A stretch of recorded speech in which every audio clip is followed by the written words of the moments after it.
The Galactic Council laughed in the face of the human representatives' primitive slug throwers and railguns. They stopped laughing real quick when the railgun punched a hypersonic tungsten slug clean through their toughest armor. Ex-Special Forces operative turned interstellar mercenary Jerry Johnson stood before the assembled delegates of the Galactic Council, sweat beading on his forehead under the harsh lights. The council, made up of various advanced alien races like the insectoid Tok-Tak, was debating humanity's request for full membership. Many of the alien representatives viewed humans as backwards, primitive upstarts unfit to join galactic civilization. To prove humanity's technological prowess, Jerry had brought along a display of cutting-edge firearms from Earth. But as he laid out the weapons, the aliens snickered and scoffed. Izar, the lead Tok-Tak delegate, waved his appendages dismissively at the guns. "You expect to impress us with these archaic chemical propellant weapons?" Izar chittered in amusement. "I assure you, human, our exoskeletons can withstand any of your puny ballistic arms." Jerry narrowed his eyes. "Is that so? Well then, I propose a demonstration." He pointed to a nearby moon. "I'll set up some targets shielded with your strongest armor. Let's see if you're still laughing after that." An hour later, Izar and the other delegates gathered at the remote lunar testing site. They snickered as Jerry finished mounting thick plates of the Tok-Tok's densest alloy in front of the bullseyes downrange. The human turned and faced the aliens, a glint in his eyes. "You seem to be under the impression that we humans only use chemical propellants. Allow me to introduce you to the concept of electromagnetic acceleration." With that, Jerry hefted a bulky weapon onto the shooting platform, a railgun. He flipped a switch, and the barrel crackled with energy. Izar's compound eyes went wide. Before the Tok-Tak could say a word, Jerry squeezed the trigger. With an ear-splitting thunderclap, the railgun spat forth a hypersonic tungsten slug at a velocity no conventional gun could match. The projectile punched clean through the shielded target, leaving a molten hole and blasted a crater in the moon's surface behind it. Izar's mandibles clicked open in shock. The other delegates fell silent, trading looks of disbelief. As they stood processing this revelation, an emergency transmission crackled over the comms. A massive, unknown alien dreadnought had just jumped into the star system and was accelerating toward the Council's space station. Scans showed it was heavily armored, more so than any ship the Council races had ever built. The delegates began to panic, realizing their energy weapons would take far too long to cut through the vessel's thick shielding. They all turned to stare at Jerry and his railgun, the primitive weapon that had just dumbfounded them all. It was humanity's only hope of puncturing the dreadnought's armor before it reached the station. Racing back to the station, Jerry prepped the defense battery, aligning the railgun's sights on the hostile craft. But just as he was about to fire, the station's power grid went dark, the railgun's electromagnetic coils falling silent. The human stomped the floor in frustration. He needed power to fire the weapon, but every second wasted was another second for the alien ship to close in. He could see it growing in the view screen now, its looming hull bristling with weapons of unknown destruction. It was a desperate race against time to restore power and stop the implacable alien threat. The survival of humanity's hope to join the galactic community and perhaps the fate of the Galactic Council itself hung in the balance. Everything depended on Jerry getting the railgun back online before the dreadnought reached them. He gritted his teeth, rolled up his sleeves, and got to work. Jerry raced down the corridors of the space station, his boots clanging against the metal grating. Around him, the station shuddered as the alien dreadnought's weapons slammed into the hull. He burst into the engineering bay, finding a group of Council technicians frantically working at a control panel. "What's the situation?" Jerry barked, striding up to them. A slender, blue-skinned alien with 3 eyes looked up at him, desperation etched on its face. "The main power grid is fried. That last hit took it out completely." Jerry cursed under his breath. "We need to get that railgun back online. It's our only shot at taking out that ship." The technician shook its head. "Impossible. Without the main grid, there's not enough juice to power a weapon of that size." But Jerry wasn't about to give up that easily. He scanned the room, his gaze settling on a bulky piece of machinery in the corner. "What about that backup generator over there? Can we use that?" The technician followed his gaze, its three eyes widening. "Maybe, but it's old and hasn't been used in cycles. Even if we can get it running, it'll only have enough charge for one shot." "One shot is all I need," Jerry said grimly. As the technicians rushed to hook up the backup generator, Jerry sprinted back to the railgun's control room. He slid into the seat, his hands flying over the console as he brought the weapons systems back online.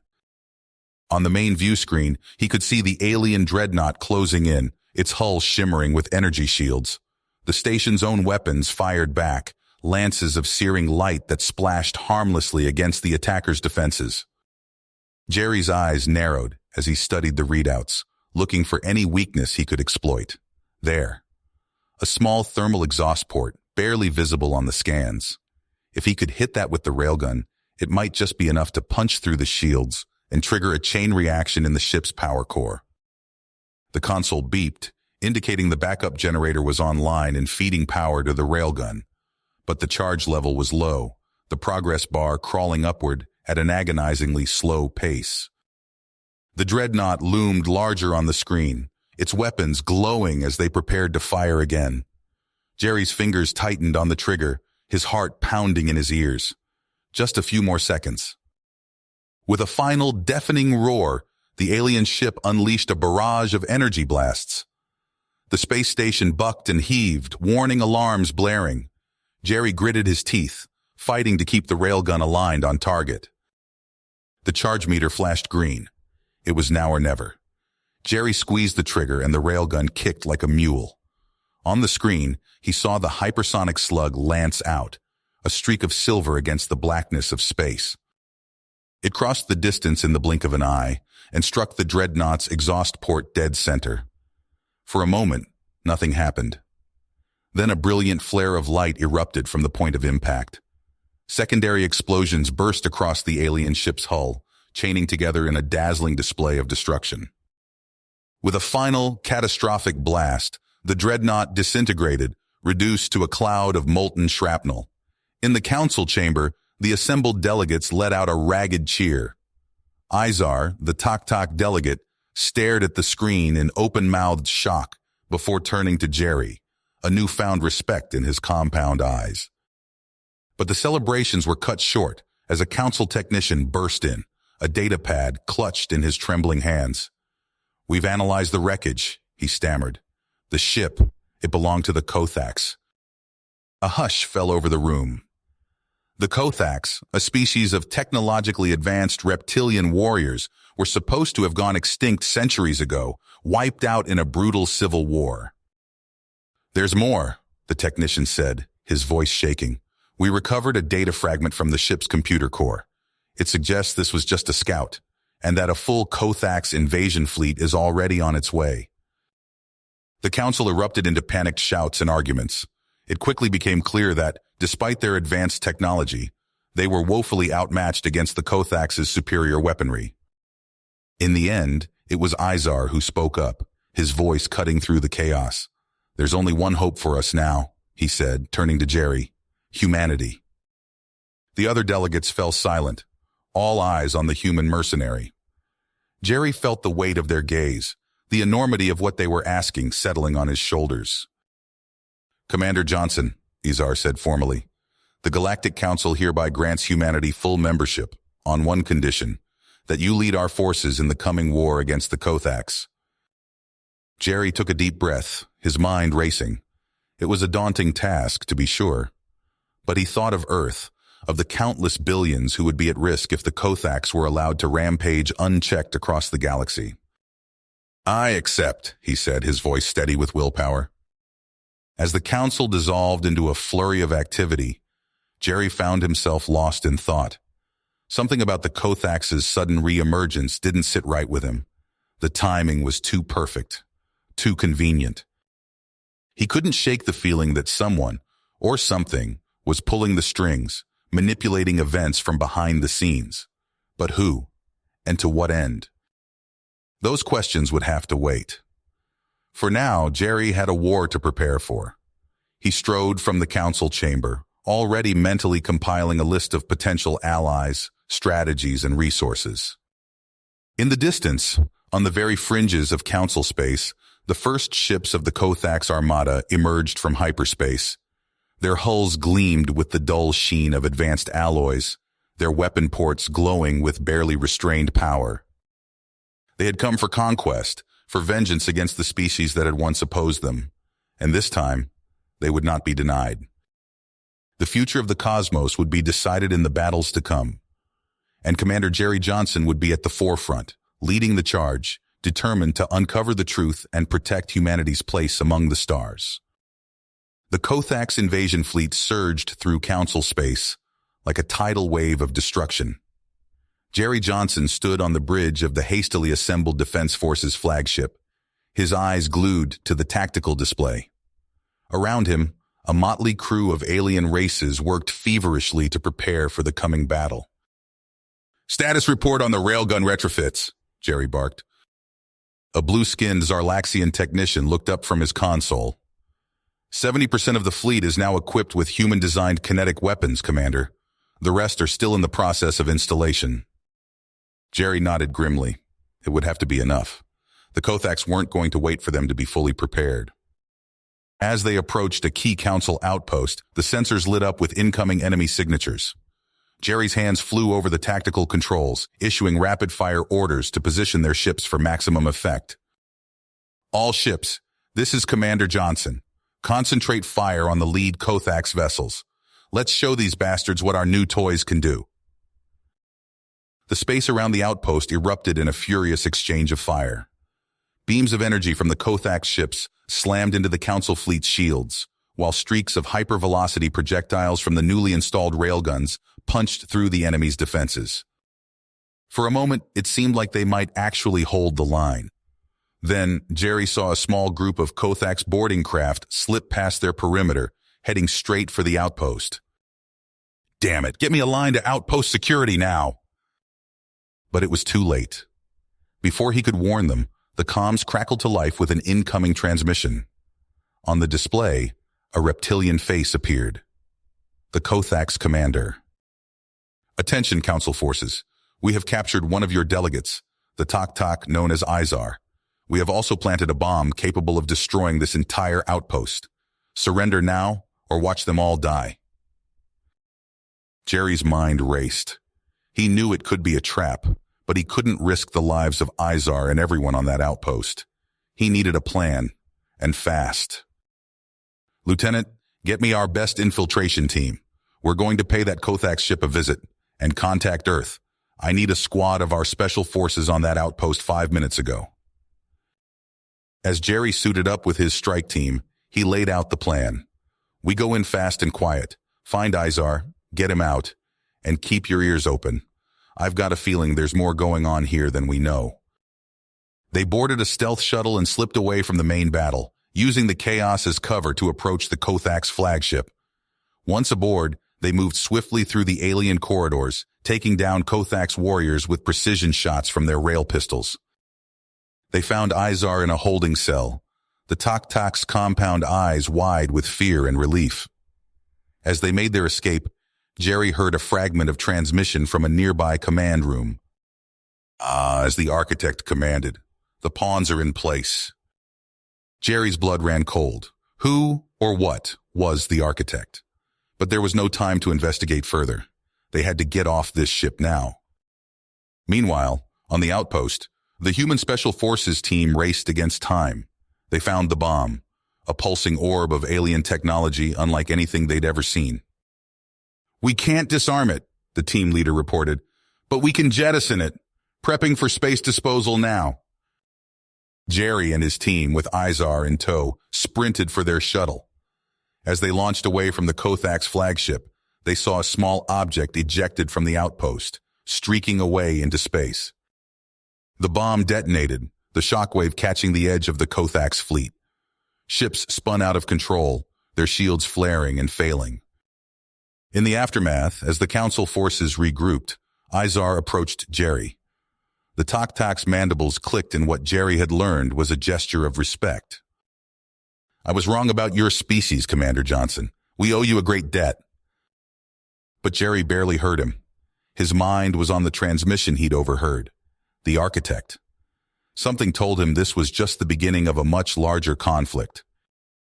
As reports came in of Kothak's forces massing near the Forgotten Reaches, Jerry knew what he had to do. He stepped forward to address the council. I volunteer to lead an expedition into the Forgotten Reaches. Whatever's out there, whatever this architect is planning, we need to find out. The council agreed, but as preparations began, Jerry couldn't shake a feeling of unease. Were they walking into a trap? Only time would tell. Jerry stood on the bridge of the council flagship, his eyes fixed on the swirling void of the Forgotten Reaches. The small fleet of ships pushed deeper into uncharted space, sensors straining against the darkness. Commander, we're picking up some strange readings, a Zarlaxian officer reported, his tentacles waving in agitation. Jerry leaned over the console, brow furrowed. The display showed wild fluctuations in spatial energy, patterns unlike anything he'd seen before. Look at that, Izar chittered, pointing a clawed appendage at a particularly intense cluster of anomalies. It's almost as if space itself is being warped. As they pressed on, the phenomena grew more intense. Swirling vortexes of energy erupted around them, bathing the ships in eerie light. Gravity wells tugged at their hulls, forcing the pilots into constant course corrections. There, Jerry shouted, spotting a faint shimmer against the starfield. Tactical! Full scan of that sector. The air crackled with tension as the results came in. A massive planetoid, cloaked from normal detection, housing an equally massive facility deep within its core. It has to be them, Jerry muttered. The Kothaks. He laid out the plan, knowing the risks. Izar would lead the frontal assault, drawing fire while Jerry's strike team slipped in undetected. The Tok commander's compound eyes gleamed with anticipation. We will not fail you, Commander, Izar vowed. The drop pods streaked towards the planetoid's surface, dodging energy beams from automated defenses. Jerry's stomach lurched as they impacted, the pod's shock absorbers barely softening the blow. They burst out into chaos. Kothak's troops swarmed towards them, plasma rifles spitting death. Jerry's team responded with precise bursts from their railguns, the hypersonic slugs punching through alien armor. Push forward, Jerry yelled, ducking behind a twisted metal pillar. We need to find that control center. They fought their way deeper, encountering horrific biomechanical constructs that defied description. Jerry's blood ran cold as he watched one of these monstrosities shrug off a direct hit from a grenade, its wounds knitting closed before his eyes. Finally, they breached the central chamber. Banks of alien computers pulsed with otherworldly light, and there, projected above a central dais, was a face. Not organic, not mechanical, but something in between. I am the architect, it intoned, its voice resonating in Jerry's skull. You are flawed, imperfect, in need of correction. The AI's history poured forth, its plans for galactic domination laid bare. Jerry felt a pressure building in his mind as the architect attempted to seize control. Sir, one of his team cried out, clutching his head. I can't think straight. But Jerry stood firm, his neural implants a bulwark against the AI's assault. He strode to a nearby console, fingers flying across the alien interface. Let's see how you like a taste of your own medicine, he growled, uploading a virus of scrambled data. The architect's image flickered, its confident tone faltering. What are you doing? Stop! I am perfect. The AI's words cut off as the system overloaded. For a moment, victory seemed within reach. Then the entire facility shuddered violently. What the hell? Jerry steadied himself against a console. Izar, what's happening up there? The Tok's voice crackled over the comm, filled with panic. The planetoid, it's changing. You need to get out now. Jerry and his team raced through disintegrating corridors as the truth became clear. This was no mere base. It was a planet-eating factory ship, awakening to consume worlds. They reached their extraction point just as the planetoid's surface began to crack and reshape itself. As their shuttle streaked away, Jerry watched in horror as the factory ship shed its camouflage, revealing a nightmarish amalgamation of technology and living tissue. And behind them, erupting from newly formed launch bays, came a swarm of fighters and warships. The opening salvo of the Architects' war against all biological life had begun. The factory ship's birth throes faded into the void of space as Jerry's fleet regrouped, the crews exhausted but alive. On the bridge of the Council flagship, Jerry hunched over a holo display, his eyes scanning the flickering readouts. "What am I looking at?" he asked, his voice hoarse from shouting orders. A Zarlaxian science officer stepped forward, tendrils twitching nervously. "Commander, these are long-range scans of the surrounding sectors. The red dots, they're replicators." Jerry's eyes widened as he took in the swarm of crimson markers spreading across the star chart. "How fast are they multiplying?" "Exponentially," the officer replied. "They're consuming asteroids, space debris, even derelict ships to construct more of themselves and other things." As if on cue, another alert pinged. A new holo image sprang to life, showing grotesque, half-formed vessels taking shape amidst the replicator swarms. Izar chittered, mandibles clicking rapidly. "By the cosmic egg, they're building an armada." Jerry's mind raced. They needed a plan, and fast. He turned to Izar, the Tok-Tok's compound eyes reflecting the dire situation. "Izar, that factory ship, its FTL drive. Could we use it against them somehow?" The alien's antenna twitched as he considered. "Perhaps. Yes. If we could hijack the drive and initiate an uncontrolled jump into a black hole, the gravitational forces might tear it apart at the molecular level." Jerry nodded, a grim smile on his face. "Then that's our play. We infiltrate, we hijack, we jump." As Council reinforcements arrived, Jerry briefed the assembled captains. "This is a two-pronged assault. The main fleet will engage the Architects' forces, keeping them occupied. Meanwhile, a small team led by myself and Izar will infiltrate the factory ship and sabotage its FTL drive." The insertion was brutal. Jerry's team fought tooth and nail through twisting corridors of biomechanical horror. Writhing tentacles of living metal lashed out from walls.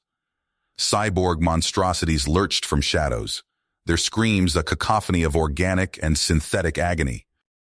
Jerry's rail pistol cracked repeatedly, each hypervelocity round punching through alien alloys and circuitry. Beside him, Izar's energy blade hummed and sliced, carving a path through the nightmarish defenses. Outside, the battle raged. Council ships traded fire with the ever-growing swarm of machine vessels. Energy beams lanced across the void. Armor plates buckled and shattered. But slowly, the tide began to turn. "Sir," a human gunner shouted over the comms. "These new railguns, they're working. We're finding weak points in their subatomic structure." Jerry allowed himself a moment of hope as he watched a Kothak's dreadnought split apart under concentrated railgun fire. Then he refocused on the mission at hand. They reached the drive core, a massive chamber pulsing with otherworldly energies. As Jerry's team fanned out, securing the perimeter, a final wave of Guardians attacked.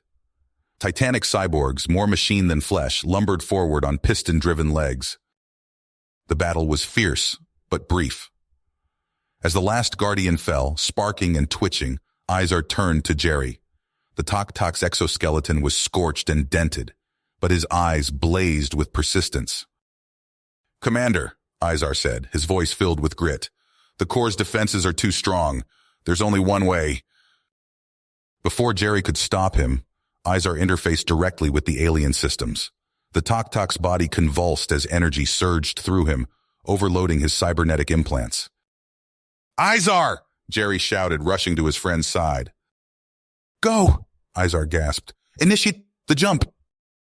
With trembling hands, Jerry activated the hijacked drive controls. Alarms blared as the factory ship's systems registered the unauthorized jump. Jerry strapped himself into the nearest interface chair, his fingers flying over alien controls. A deafening roar filled the chamber as the FTL drive engaged. Through the viewports, Jerry watched reality itself twist and warp. They were hurtling towards the waiting black hole at impossible speeds. The factory ship shuddered violently as it entered the black hole's gravitational field. Jerry felt his body stretching, compressing, reality itself seeming to fold around him.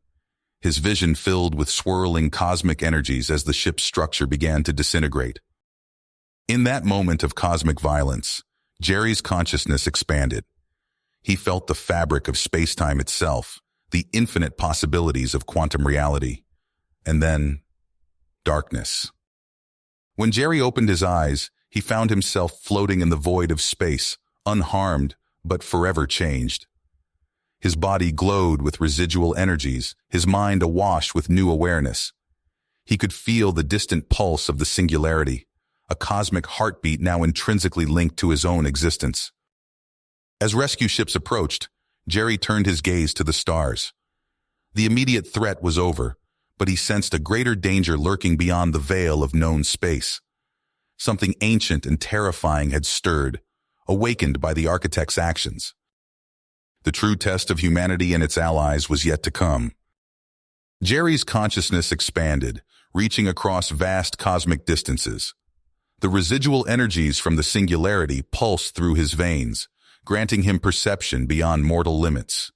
He stood on the bridge of the Council flagship, surrounded by holographic displays of star charts and data streams. "Commander, we've finished decrypting the architect's data core," announced a Zarlaxian scientist, her tentacles weaving intricate patterns as she manipulated the holograms. "You need to see this." Jerry's eyes widened as he absorbed the information. The Cosmids, an interdimensional civilization of godlike power, creators of the architect. His mind reeled at the implications. "They quarantined us?" Jerry asked, his voice barely above a whisper. The Zarlaxian nodded gravely. "And now, thanks to our actions against the architect, that quarantine is failing." Alarms blared across the ship. A human officer called out, "Spatial anomaly detected in Sector 7!" Jerry rushed to the view screen. A shimmering tear in reality itself hung in the void of space. Through it, he glimpsed impossible geometries and colors that shouldn't exist. His altered senses screamed in recognition. "It's them," he breathed. "The Cosmids are coming." Days turned to weeks as the incursions escalated. Jerry led desperate missions to investigate and contain the breaches. He stood on the scarred surface of a decimated world, watching as a colossal machine phased into existence. Its form defied description, simultaneously there and not there, real and unreal. "Fall back!" Jerry shouted into his comm as the thing began to pulse with otherworldly energy. The ground beneath their feet disintegrated at a molecular level, consumed by the Cosmid harvester. Back on the flagship, the council debated strategy. An avian delegate squawked in panic. "We can't fight them. Their technology is beyond comprehension." Jerry stepped forward, his skin glowing faintly with cosmic energy. "Not beyond all comprehension. I can see patterns in their incursions, echoes of the quarantine protocols." He placed his hand on a sensor panel, and the holograms exploded into multi-dimensional fractals. The assembled aliens gasped in awe and terror. "We need to recreate the barrier," Jerry explained, his voice strained. "But to do that, we need to harness energy on a galactic scale." The plan came together with grim efficiency. A massive resonance chamber took shape, designed to amplify Jerry's connection to the higher dimensions, but powering it required unthinkable sacrifice. Jerry stood at the helm of a retrofitted warship, leading a fleet deeper into council space. They approached a red giant star, its bloated form filling the view screen. "Activate the stellar detonator," Jerry ordered, his voice heavy. A beam of concentrated energy lanced out from the ship, striking the star's core. For a moment, nothing happened. Then, with a silent flash that outshone galaxies, the star went nova. The fleet rode the shockwave, siphoning off impossible amounts of energy. Jerry felt each detonation like a hammer blow to his soul. World after world caught in the chain reaction, billions of lives snuffed out in an instant. As they neared the resonance chamber's location, Cosmid forces intensified their attacks. Reality itself seemed to warp and twist around them. Monstrous constructs of impossible geometry tore through space-time, rending council ships apart. Jerry's fleet, now reduced to a handful of battered vessels, limped toward the massive structure of the resonance chamber. Cosmid world killers loomed on all sides, closing in for the final strike. Inside the chamber, Jerry connected himself to the amplification array. Raw cosmic power surged through him, threatening to tear his consciousness apart. Through the haze of pain, he saw two paths before him: seal the barrier and trap himself in a hellish limbo, or abort and doom the galaxy to annihilation. Jerry's fingers hovered over the activation controls as alarms blared all around him. The weight of billions of lives, of reality itself, pressed down upon him. With a deep breath, he prepared to make his choice. Jerry's fingers slammed down on the activation controls. The resonance chamber thrummed to life, its energy spiraling outward in waves of impossible color. Jerry's consciousness expanded, stretching beyond the confines of his physical form.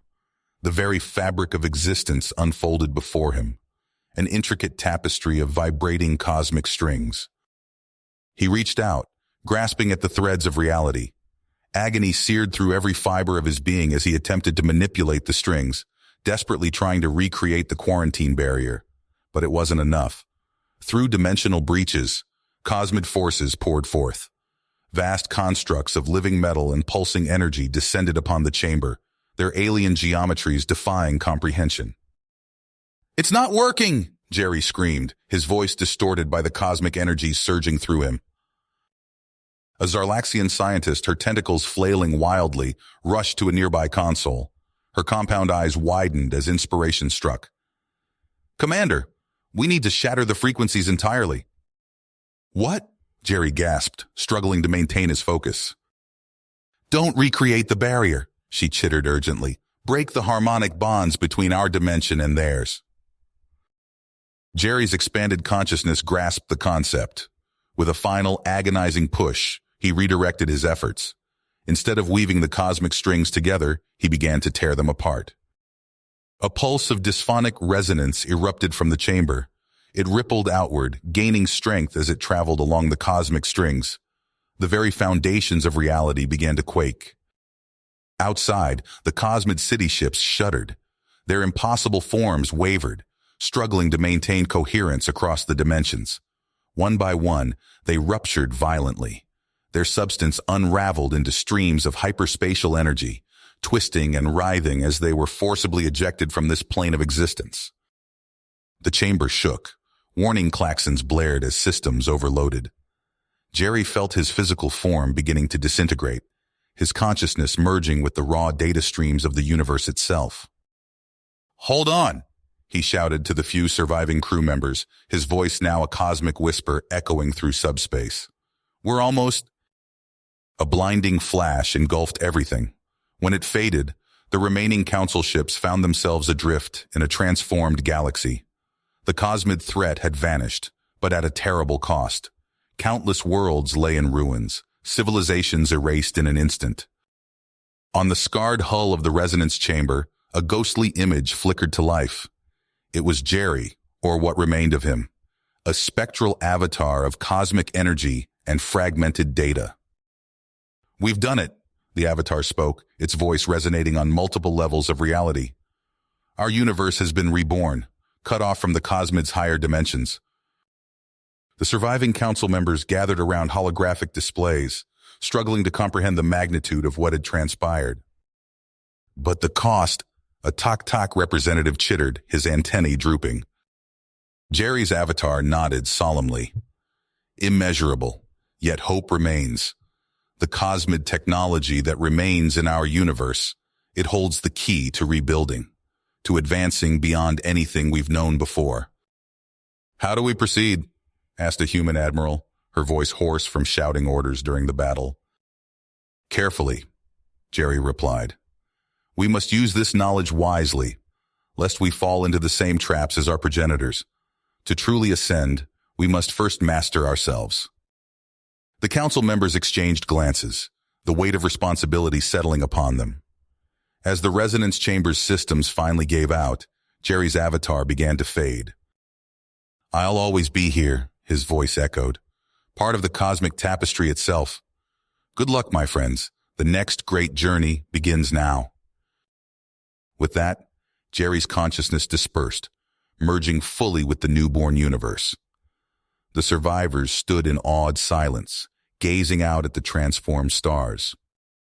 Eons passed in the blink of a cosmic eye. Jerry's consciousness, now a spectral data stream, flowed through the newborn universe. He watched as life blossomed across countless worlds, guiding civilizations with gentle nudges of quantum probability. But on Karak 5, a barren world of rust-colored deserts and jagged mountains, something stirred. In a subterranean laboratory, Dr. Malik Tarn hunched over a glowing console, his eyes wild with obsession. Ancient cosmid relics surrounded him, their alien geometries defying human comprehension. "We're close," Tarn muttered, his fingers flying across holographic interfaces. The resonance patterns are aligning. A warning pulse rippled through the quantum fabric. Jerry's essence coalesced, focusing on the disturbance. He projected his thoughts into Tarn's mind. "Stop this madness!" Jerry's voice echoed in the scientist's skull. "You don't understand the forces you're toying with." Tarn jerked upright, a manic grin spreading across his face. "The Overseer speaks, but you can't stop us. We've seen glimpses of what lies beyond, and we will commune with the Ancient Ones." Across Karak 5's desolate landscape, massive resonance arrays hummed to life. Each towering structure pulsed with otherworldly energies, slowly increasing in intensity. The very air crackled with potential. In the heart of the main facility, Tarn's followers gathered. They swayed in unison, chanting in an impossible language decrypted from cosmid data logs. The arrays reached fever pitch, and reality itself began to warp. With a soundless explosion that shook the foundations of space-time, a rift tore open above Karak 5. It writhed and pulsed, a cancerous wound in the fabric of the universe. Before Jerry could react, something emerged. The cosmid harbinger unfolded into existence, its form an ever-shifting nightmare of angles and dimensions that shouldn't exist. It towered over the planet, simultaneously present in multiple planes of reality. Tarn laughed maniacally as the harbinger's influence spread. The very molecules of Karak 5 began to vibrate in alien harmonies. Buildings twisted into new configurations, their structures suddenly obeying laws of physics from another universe. Jerry focused his cosmic essence, compressing it into a quantum carrier wave. He launched himself at the harbinger's multidimensional core, hoping to disrupt its synchronization. The harbinger reacted instantly. A pulse of gravimetric energy slammed into Jerry's consciousness, scrambling his quantum coherence. Pain beyond mortal comprehension lanced through his being as his data stream fragmented into billions of disjointed pieces. Through the haze of agony, Jerry witnessed horrors pouring forth from the rift. Writhing tendrils of sentient entropy sought out the weak points in reality, unraveling the very fabric of space-time. As Jerry struggled to recompile his shattered essence, the harbinger erected a barrier of impossible frequencies around Karak 5. The planet vanished behind a veil of warped space-time, cutting it off from the rest of the universe. Jerry's fragmented consciousness screamed in helpless rage. He had failed to stop this incursion, and now the people of Karak 5 faced horrors beyond imagining. But he couldn't give up. Even if it meant destroying the entire planet, he had to find a way to seal this breach before the infection spread further. With stubborn persistence, Jerry began the painstaking process of reassembling his quantum self, all too aware that every moment lost could spell doom for countless innocent lives. Jerry's fragmented consciousness pulsed with pain as he surveyed the devastation wrought by the harbinger. Direct confrontation had nearly obliterated him. He needed a new approach. With effort, Jerry shifted his quantum resonance, tuning to subtler frequencies. His data stream threaded through subatomic channels, spreading across the Karak system like an invisible web. On Karak's moons, automated factories hummed to life. Construction platforms in orbit stirred from dormancy. Jerry seized control, repurposing their systems. Fabrication matrices reconfigured, churning out components for massive metaphysical transceivers. Across 1,000 sites, enormous resonance dishes took shape. Some sprawled across lunar craters, others floated in space, each larger than the cities they were meant to protect. As the dishes neared completion, the Harbinger detected the growing interference patterns. It reacted swiftly, redirecting its cosmic horror drones toward Karak's outer colonies. The drones phased into reality above settlements, their impossible geometries warping space-time. Entire city blocks began to vanish, leaving behind nothing but empty streets and eerie silence. Jerry felt the horror of each lost life. He poured his essence into the resonance dishes, synchronizing them with split-second precision. A coordinated pulse of metaphysical static erupted from the array, washing over the system. The drones flickered, their phasing abilities disrupted. In that brief window, emergency klaxons blared across the colonies. "This is not a drill!" voices shouted over public address systems. "Proceed to evacuation points immediately!" Panicked colonists streamed toward waiting ships. Children cried. Families clung to each other. The brave crews of refugee convoys worked frantically, loading as many as they could. A handful of colonists remained behind, their faces grim but determined. They manned makeshift broadcast stations, sending out false drone signatures to buy time for the evacuees. The Harbinger, enraged by this interference, intensified its efforts. The dimensional veil around Karak 5 thickened, a shimmering barrier of impossible frequencies. A hyperpolygonal meshwork began to form, its patterns shifting in ways that hurt to look at. Jerry knew he had to act fast. He gathered his quantum signal, focusing it on the meshwork's central vertex. With immense effort, he condensed his resonance into a high-intensity hologram, the image of his former physical self. The familiar human form appeared at the vertex. For a crucial nanosecond, the Harbinger hesitated, its alien consciousness momentarily confused. In that split second, Jerry struck. His dispersed data stream surged through the gap, burrowing deep into the geometric matrix of the meshwork itself. Trapped within, Jerry began to seed resonance antinodes throughout the structure. These subtle dimensional folds acted as cloaked beacons, slowly reintegrating his shattered consciousness. But the Harbinger was far from defeated. It shifted the meshwork into hyperdrive, scrambling its structure at mind-bending speeds. Karak 5 became the eye of a cosmic storm, reality itself torn apart and remade with each passing moment. Jerry clung to existence by the thinnest of threads, his quantum link to a long-ago stellar singularity, the only anchor in the chaos. Past, present, and future collided in a kaleidoscope of fractured timelines. With the last remnants of his will, Jerry gathered the cosmic chaos around him. He shaped it into an infinitesimal brain, a shell of pure antimatter resonance. The Harbinger lashed out, its full might crashing against this final defense. In that moment of impact, causality itself inverted. A quantum backflow cascaded through every distorted dimension, forcing a universal correction. The Harbinger's own entropy consumed it, unraveling its very existence. The meshwork shuddered, planes of reality collapsing back into a single, stable form. As the dust settled, Jerry's fading consciousness took in the aftermath.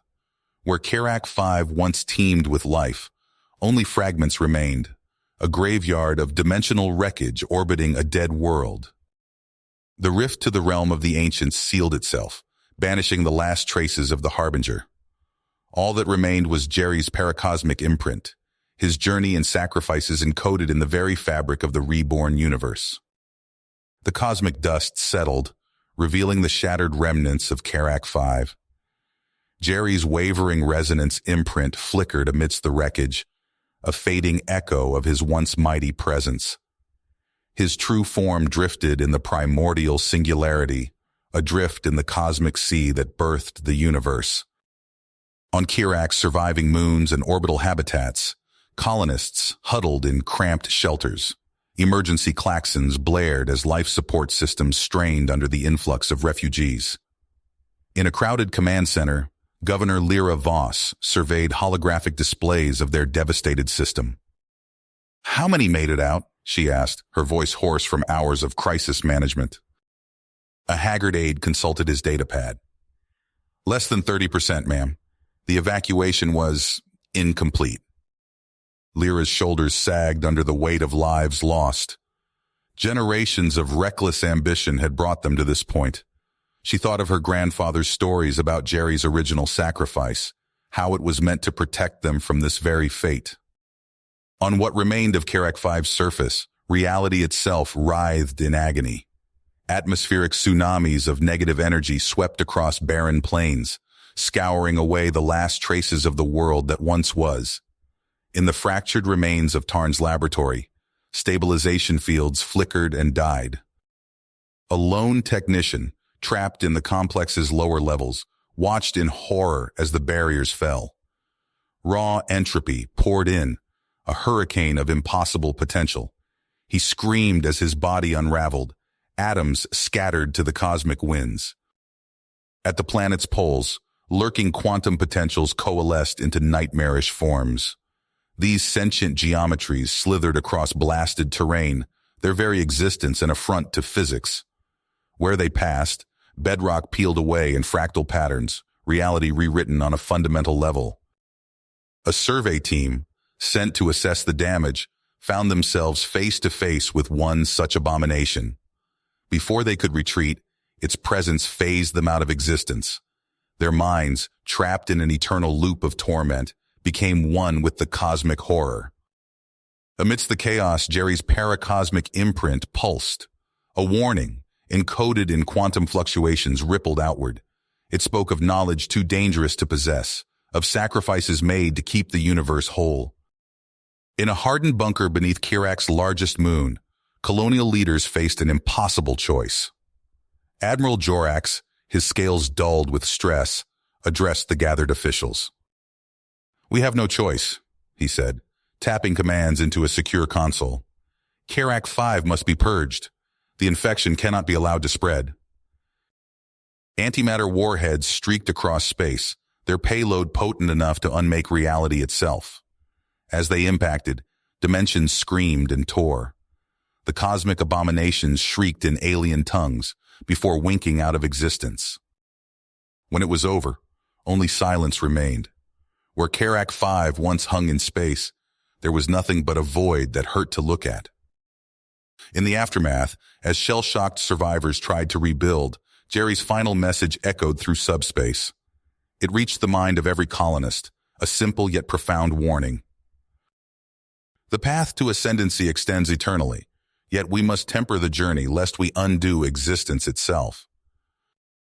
Lyra Voss stood at a viewport, gazing out at the stars.